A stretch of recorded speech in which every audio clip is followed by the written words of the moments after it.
বালি সিমেন্ট দিয়ে এরকম একটা পঞ্চমুখী হনুমানজির মূর্তি কিভাবে বানাতে হয় তোমরা কি জানো? এরকম একটা হনুমানজির মূর্তি বানাবার জন্য প্রথমে পাটাকে খুবই মজবুত বানাতে হবে। তার জন্য আমি একটা করে 16 রড এবং দুটো করে 12 রড ব্যবহার করেছি। তারপরে আমি ভালোভাবে শরীরে আর্মেচারটা বানিয়ে অল্প অল্প মশলা জমিয়ে ফিনিশিং করা শুরু করলাম। অনেকে যখন প্রথম প্রথম মূর্তি বানানো শুরু করে তখন মূর্তির গায়ে যেই মশলাগুলো জমায় সেগুলো একবারে ফিনিশিং এর মতো করে জমিয়ে দেয়। তোমরা যারা এইরকম ভাবে ফিনিশিং এর মতো জমিয়ে দাও মশলাটাকে, তোমাদের কিন্তু এই জিনিসটা খেয়াল রাখতে হবে যে প্রথমে কিন্তু ফিনিশিং এর মতো জমালে হবে না। ফিনিশিং মানে একবার সারফেসটাকে স্মুথ করে দিলে হবে না। প্রথমকার সারফেসটাকে একটুখানি রাফ রাখতে হবে, তারপরের সারফেসটাকেও রাফ রাখতে হবে। ফোর্থ লেয়ারের সময় তুমি ফিনিশিংটা দিতে পারবে। ফোর্থ লেয়ার বলতে আমি বলতে চাইছি যে পুরো ফিনিশিং হয়ে যাওয়া, যেমনটা তোমরা দেখতে পাচ্ছ এখন আমার এই হনুমানজির মূর্তিটা পুরোটা ফিনিশিং হয়ে গেছে। এরপরে আমি পুটি করেছিলাম, পুটি ঘষে নেওয়ার পরে আমি কালার করছি। যে হনুমানজির মূর্তিটা করছিলাম সেটা আজকে কমপ্লিট হয়ে গেল, এই যে দেখতে পাচ্ছ।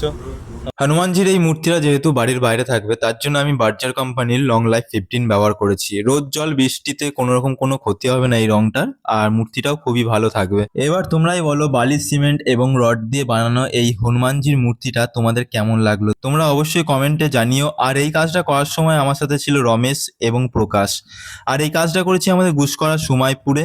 সময়পুরে আমি আরো একটা কাজ করেছিলাম, সেটা আমি না হয় পরে দেখাবো তোমাদেরকে। যদি নতুন নতুন কিছু শিখতে চাও বা জানতে চাও তাহলে আমায় ফলো করে রাখতে পারো। আর এখনকার মতো টাটা, ভালো থেকো সবাই।